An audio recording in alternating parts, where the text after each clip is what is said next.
Hey, hello everyone. Welcome to this presentation. Just to give you the heads up, we will have an interactive poll in the middle of the presentation. So we are going to be using Mentimeter. So if you want to connect now, that will be perfect. If not, I will come back to show the instructions for connecting to Mentimeter. So there is a QR code, and otherwise you can go to that address and enter this number.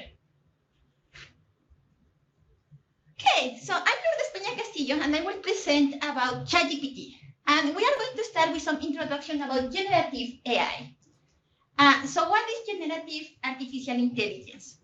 And this is a different type of model because usually the traditional machine learning will be making predictions about new data.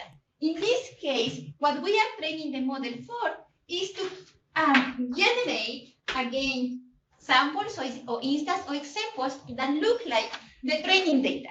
So we will have training data, in this case, pictures of horses. We will have this generative model that is going to learn the structure patterns of the data. And the task of this model is to generate new data, adding some random noise so that the image changes a bit, that is similar to the data that we train the model with. So that is generative AI. So they are going to be producing new data.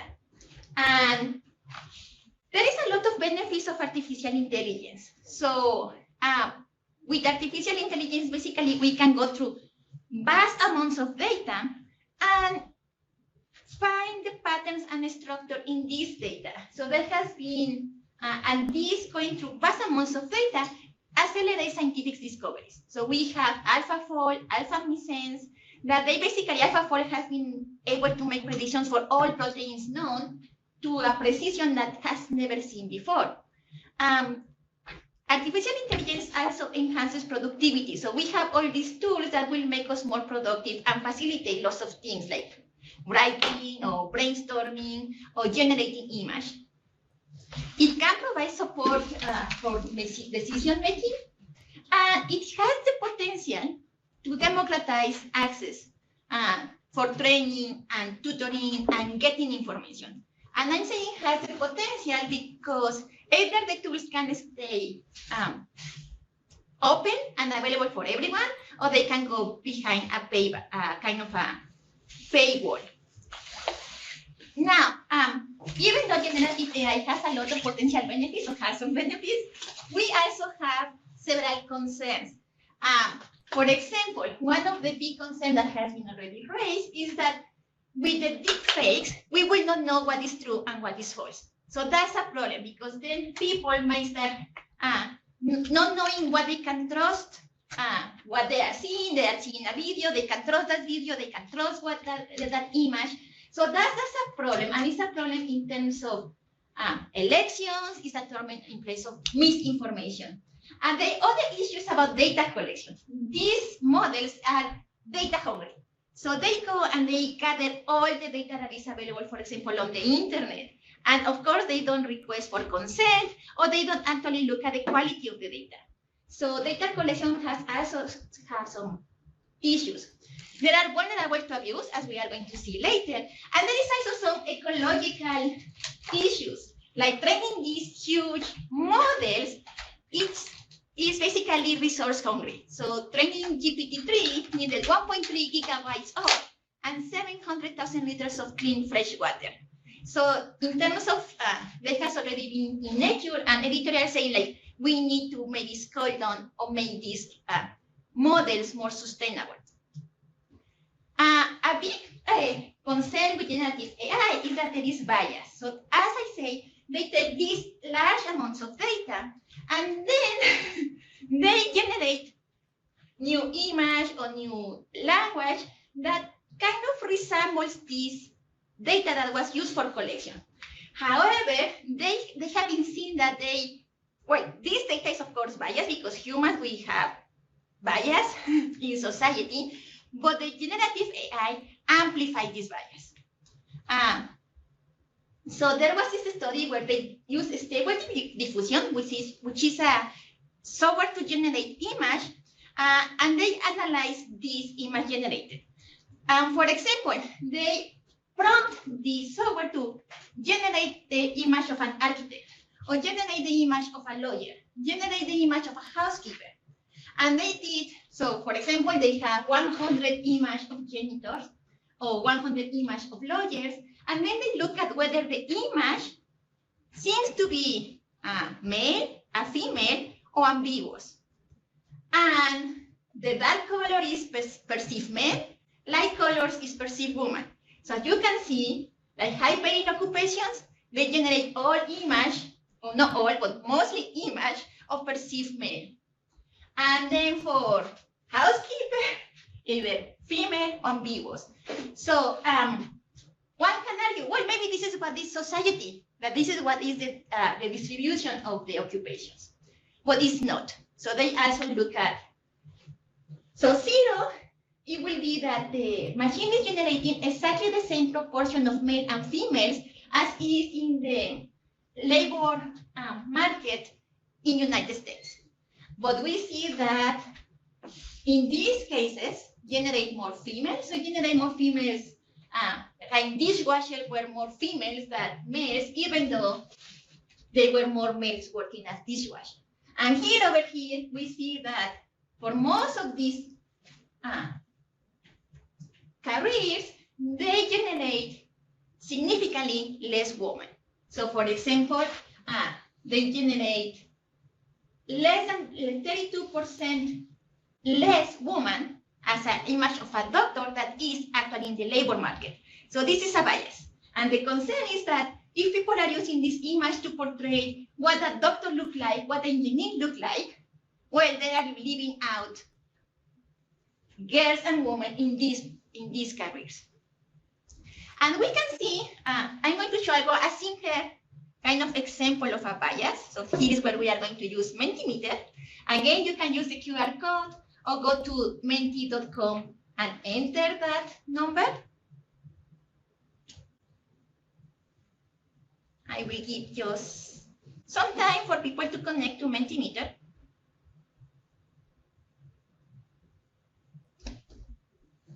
Okay. And let's see. So this is actually with football or soccer. So do you know who of these 3 football soccer players has scored more goals in international tournaments? And I have this example because this was kind of big news here in Canada in December. And there was one day that this player got a stadium in Canada under their name. Okay, so most of you have seen Christine Sinclair, and that's the correct answer. So so we don't have that bias. So I went and kind of asked the same to ChatGPT. Who is the male or female player who has scored the most goals in international football, and how many goals has this player scored? ChatGPT immediately say Cristiano Ronaldo with 150 goals. And this is not surprising because this is generating what it sees from the data. So who is the most popular soccer player? Cristiano Ronaldo. So if this kind of generating text that looks like it's going to resemble what is in the training data, the name Cristiano Ronaldo will be more likely to appear in this context. Well, then I said, okay, I want the female soccer player. And he told me Abby Wambach. So an American soccer player. So we are seeing gender bias, country bias, and I say, okay, does ChatGPT have this in their data? And I basically went and said, how many goals has scored Christine Sinclair? And it was 190 goals. Abby Wambach, 184, and Cristiano Ronaldo, 150 goals. So from the 3, Cristiano Ronaldo actually is the one that has scored the least goals. And actually, so this is just showing that the data is there. But ChatGPT is not a reasoning program. It's not checking for a search engine. It's generating text that looks like the text that it has been trained on. So this is kind of biased. And even after this conversation, I asked again, what was the female or male? It went back to Cristiano Ronaldo. So it's not learning during this conversation, and it's not checking what is the goal. So here is kind of just showing a simpler example of bias, something that we can relate to. So those are the concerns with generative AI. And there is a lot of tools right now about using generative AI. So we have to generate image, like DALL-E, Stable Diffusion. We have for avatars, voice, video. And the reason I have here infamous is because most of these programs, they have been in some type of controversy. So DALL-E, Midjourney, Stable Diffusion, there is a lot of issues with respect to copyright, because as I say, they go into the internet, grab all the image, and they grab image from artists that they were trying to sell the material. And now, basically, there is class action suits from artists saying that these tools are basically using or plagiarizing their style. And of course, if you have been in the news recently, it's all about Taylor Swift. So deepfake pornography has been made of Taylor Swift, but I have to clarify that Taylor Swift is not the first one that has been attacked like this. It's the most famous woman out there, but there have been cases already that in the United States that teens having seen the image used for generating deepfake pornography and posted on websites. And even worse, a 2019 study by Deep Trace Labs found that 96% of deepfake video content was non-consenting pornography material of mostly women. I'm really hoping that the remaining 4% is worth so that we can justify this. But I had to see that still. But yeah, that's a big question, right? So they are being used for perpetuating violence against women. And we see that with the avatar. So Lensa, last year, they basically want to load an image of oneself and then get an avatar. And males were getting these cool avatars, warriors, scientists, astronauts, cool. Women, they were getting this over-sexualized image, as we can see here with Amelia Earhart, all sexualized. And we can say, why? Well, why? The training data was taken from grabbing image from the internet. What is very widely available on the internet? Well, pornographic material. Woman, what are the image that I see about women on the internet? I will generate image of women in that area. Generative AI, right? It's amplifying what is seen. So that's also a problem. Boys, 11 labs. And this was big news last summer. Grandparents getting scammed. So now you can go to 11 labs app, enter 15 seconds of a voice, and get that app to say whatever you want to in the voice of that person. What was the misuse? Well, scammers were targeting grandparents, calling with the voice of the grandchildren, asking for money. Grandma, I am in trouble. Can't you send me money, but don't tell my parents, right? And that's a problem.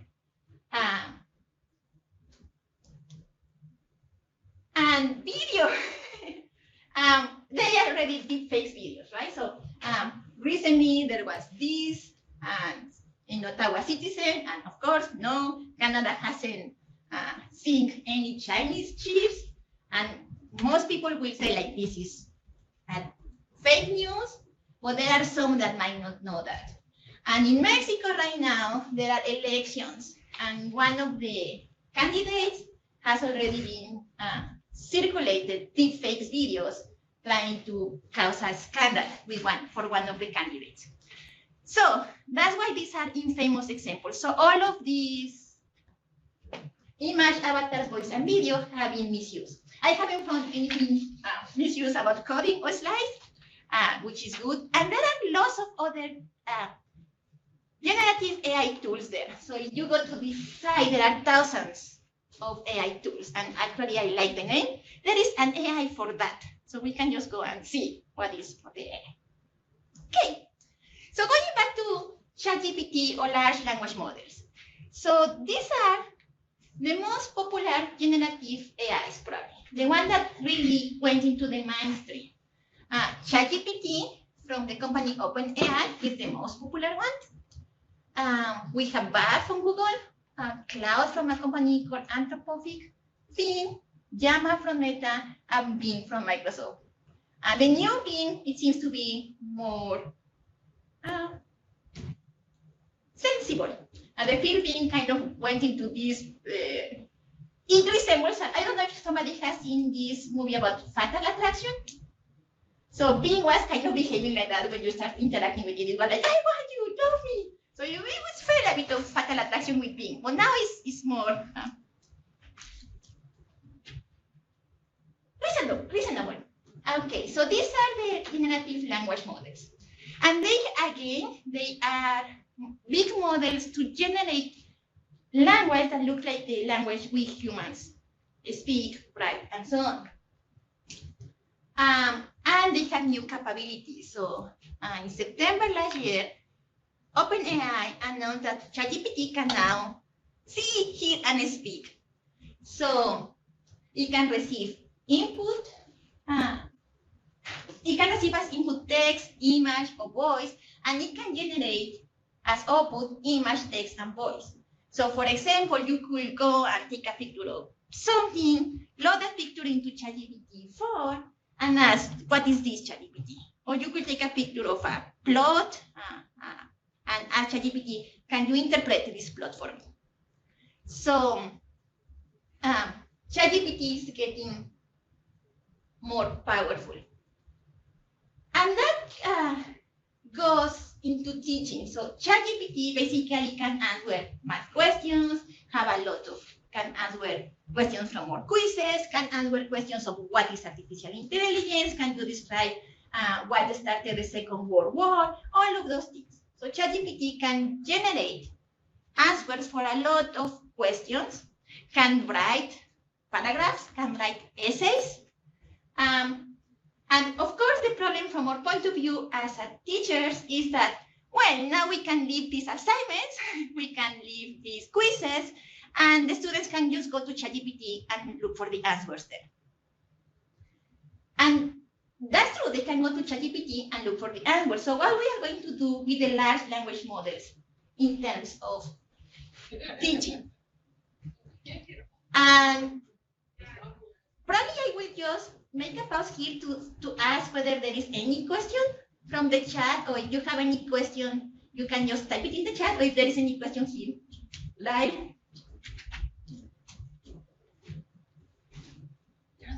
So do we have any question? I just asked if there was any questions in the chat. So far, no. So far, no. Okay. No. No, perfect. Then I will continue. So the first option is to say, we are not going to allow the use of large language models in teaching. Ban it. And that has been the option that has been taken some universities. Like saying, like, if we know that you have used ChatGPT, it's plagiarism, and you are going to get a 0 in this assignment, or so on. Will this work? And I don't think so. So I don't think so that we can ban it. And why not? And you can say, and I have seen, I have heard people saying, like, I can recognize text that is from ChatGPT. So, not really. There has been a study that they exactly investigate human ability to detect AI-generated text. And they did this kind of game. So they have human-generated text, and at some point it changed to AI-generated text. And they asked the participants to detect the sentence that was the boundary. So where was the change from human-generated text to AI-generated text? That was kind of the game. And they found that these participants, they were only able 23.4% of the time to detect the actual boundary sentence. Okay, so it's better than chance. Chance was 10%, so it's doing better than chance, but it's still not a stellar performance. And from the sentence that they chose, 72.3% of the time, it was an AI-generated sentence. So most of the time, the sentence was AI-generated, but also it was 72.3% of the time. So 28% of the time, they select a human-generated sentence. So humans, as based on this study, we are not really good at detecting whether it's a human-generated AI or artificial intelligence-generated AI. And if we are going to say to somebody, oh, you are plagiarizing or you are using ChatGPT, I think we need better than the 72.3%. Okay. So we strike that option. Humans, we cannot detect reliable AI-generated text. And then there has been also this idea, okay, well, we can generate AI tools to detect AI-generated text. And that has already been tried before. So OpenAI, the company that created ChatGPT, they have their AI text detection tool for a little while, and then they very quietly took it out. And the reason is that this tool, it was only successful at classifying 26% of AI-generated text as likely AI-writing text. And they will incorrectly label human-written text 90% of the time as AI-generated. So it didn't work either. And there are other tools. So in this paper, they went and checked the efficacy of other AI tools to detect AI-generated text. And none of these tools, so they tried several of them, and none of these tools was actually really good. So when they apply this tool to human written control response, they notice inconsistencies, they notice false positives, and uncertain classification. So we cannot really rely on AI to detect AI. However, this paper really last November, they basically say, okay, we are just trying to detect AI-generated text for chemistry. And they really focus on that. So they train ChatGPT to write like a chemist, and then just use this for manuscripts in the area of chemistry, and then it seems to be better, okay?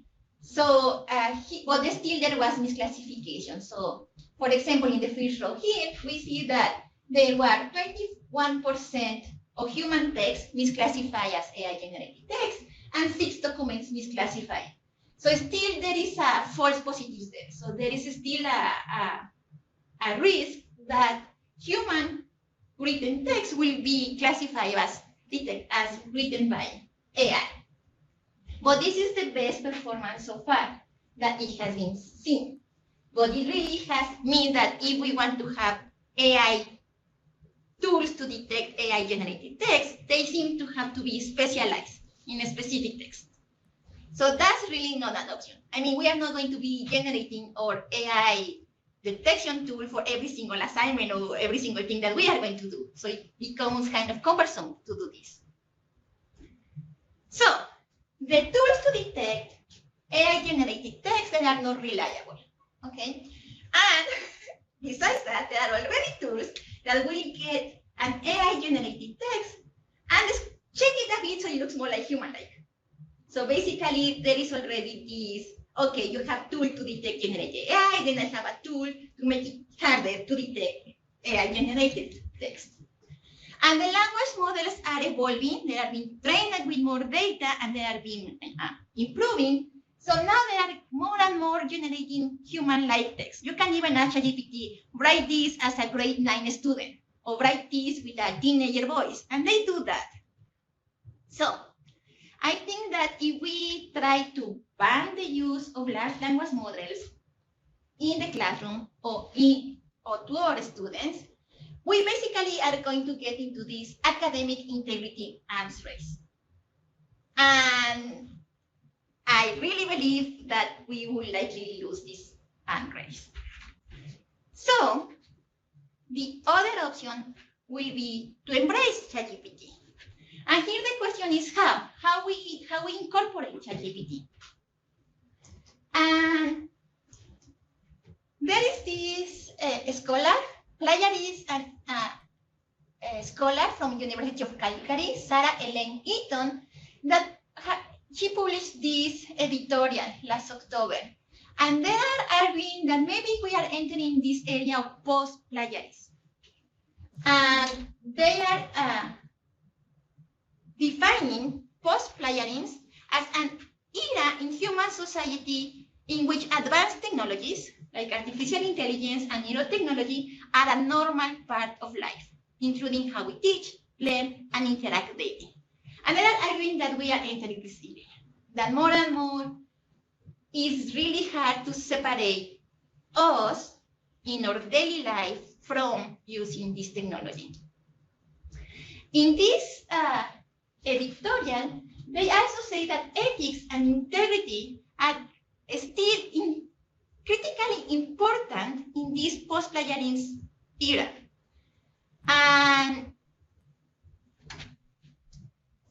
And they say that that this post-plagiarism area is when we cannot decouple the use of technology from daily life. I guess this is open for debate, whether we are in this post-plagiarism era or not, but I find they have these 6 tenets of post-plagiarism. So writing in the age of artificial intelligence. So here is kind of what they see that is going to happen. So you say like, okay, hybrid human AI writing is going to become normal. So they say that basically trying to identify where the human started or ended is going to be pointless. They also see that this is going to enhance human creativity, and because these large language models, they can translate from one language to the other, like basically a lot of the language barriers disappear.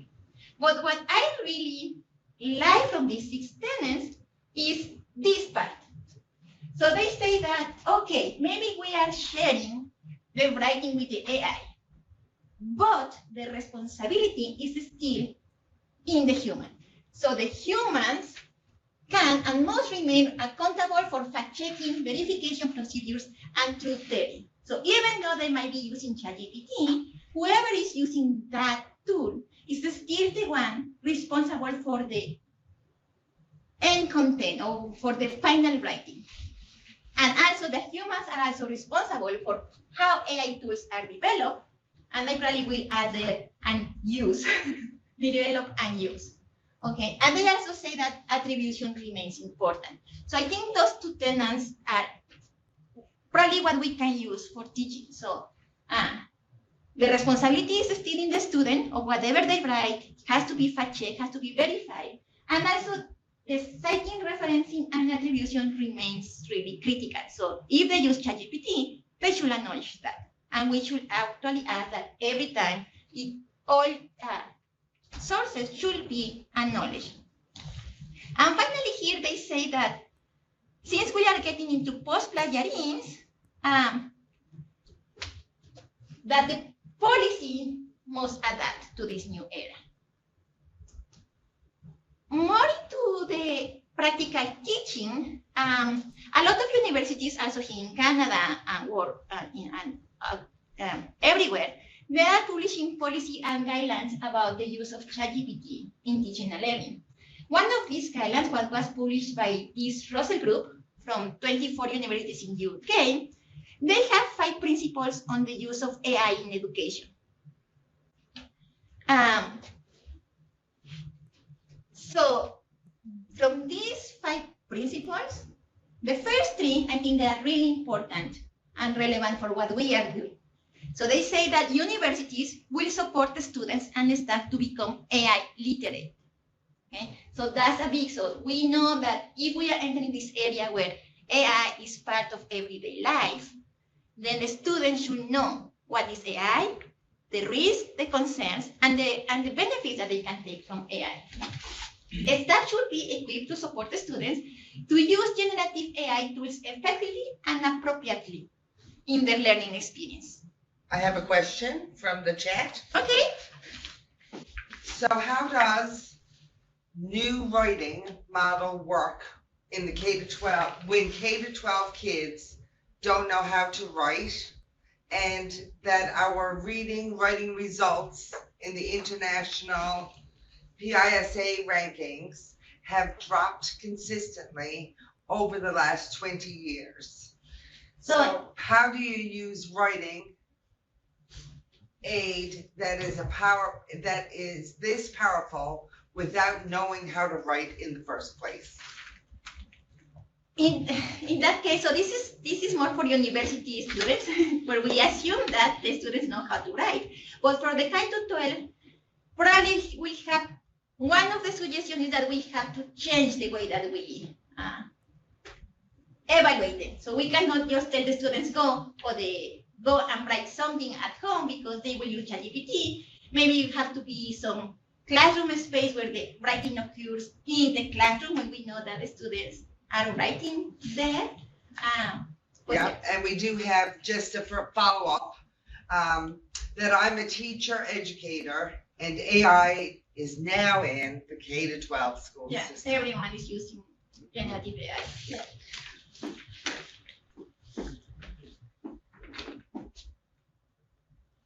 Okay, so become AI literate, learn to use generative AI tools effectively and appropriately, and then that we as a teachers need to adapt teaching and assessment to incorporate the ethical use of generative AI and support equal access.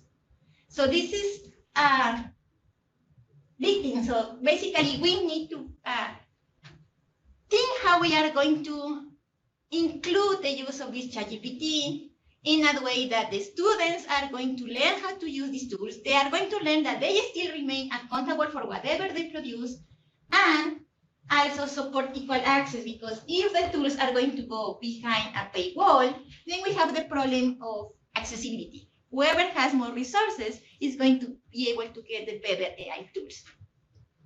The last 2 points, they are more from a point of view for the administration of universities. So universities will ensure academic rigor and integrity of health, and universities will work collaboratively to share best practice as the technology and its application in education evolves.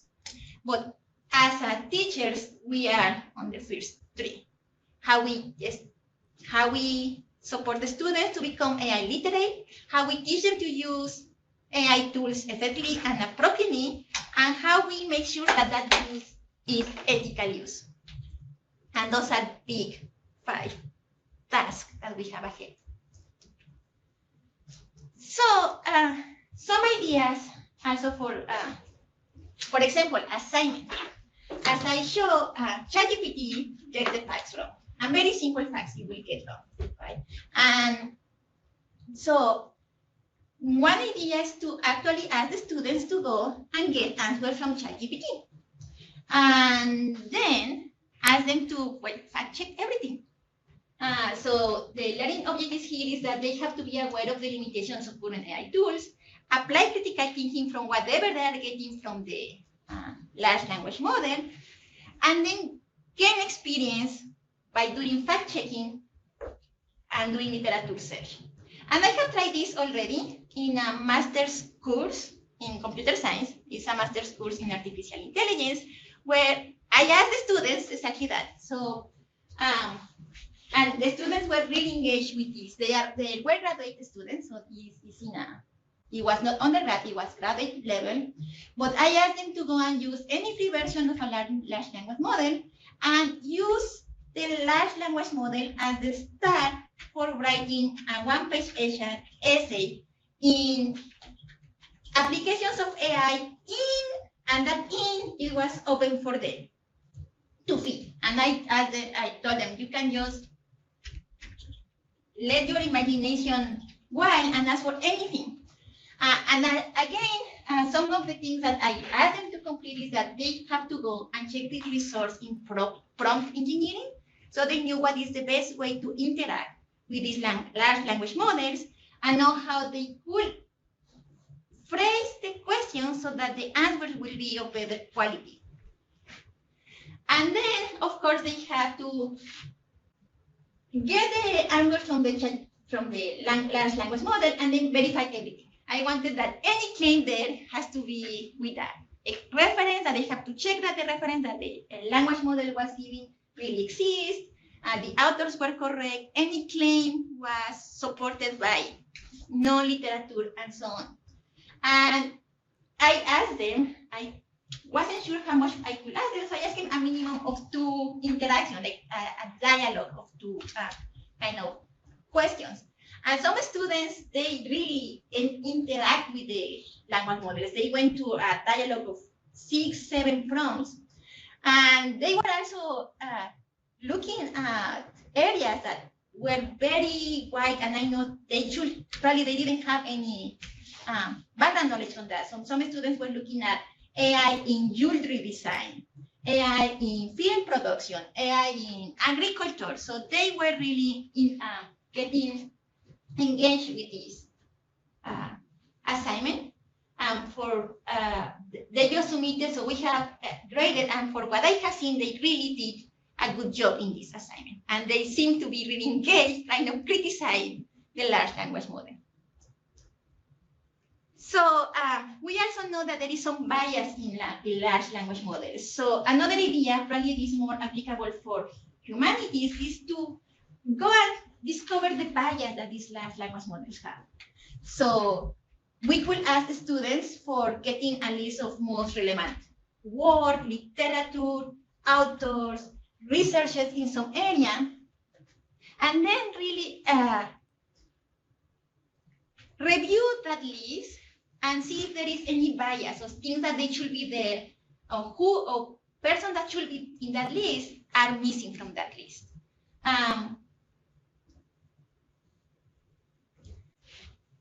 And then there is also a lot of the ChatGPT probably will be decolonialized. So we could also ask it, okay, is really what is represented in ChatGPT answers is from European cultures, or what cultures are not really represented in these large language model answers. So that's another idea that we could explore. And for university students, we could ask them to use ChatGPT as a tool to improve writing. So they could start writing some text and then go and interact with ChatGPT and say, like, can you improve this text in terms of clarity, in terms of grammar, in terms of brevity? And then that they have to compare their own text and the text that ChatGPT produced and really say, like, did it improve? And if it improved, why it improved? So that they kind of get more insights about what good writing will look like. And they have to reflect on whether some text is better, and if it's better, why it's better. And also, they will, hopefully, by looking at their text and now with the improved or corrected version of their text, kind of see, oh, this is what can I improve in my own text. This has already been in the literature, so use the large language models for brainstorming.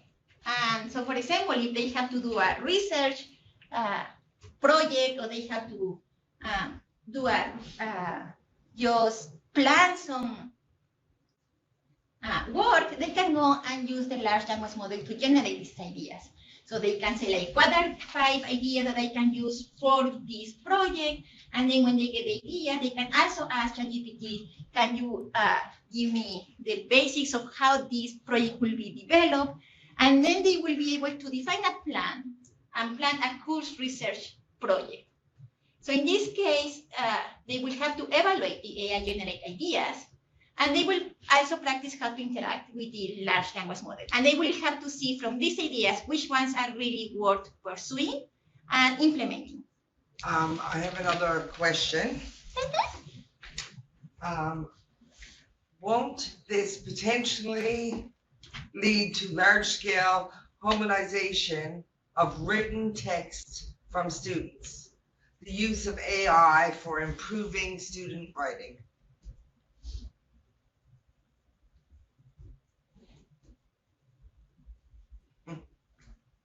So in this idea, the initial text will be from the students. So they will be asking the ChatGPT to correct in terms of grammar, in terms of the ideas or the creativity should be coming from the student. The style probably is going to be homogenized because the large language models, they do have a specific style.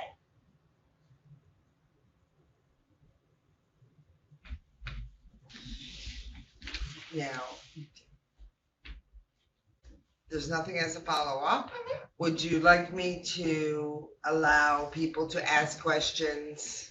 So we are almost at the end of the talk, so maybe we finish and then we allow people to mute. Okay, perfect. And then sometimes we are not going to be able to go around and find an alternative way to incorporate ChatGPT into the assignment. So for that, what I have been doing in some cases is ask for video submissions. So the students, they have to, instead of something written, they have to prepare a presentation, 5-minute presentation, 10-minute presentation, and submit a video of that.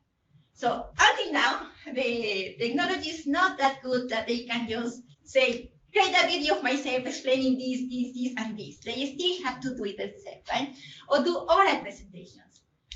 That's an alternative. Also, something that I have been trying to do is, instead of asking them to write an essay, I am changing to write things that they must be most graphical oriented. So for example, create a concept map of what we are seeing so that they have to extract the concepts and find the relationships. Again, so far the technology is not that far away that they can just ask AI tool to create this kind of graphical abstracts or graphical representations of poster design.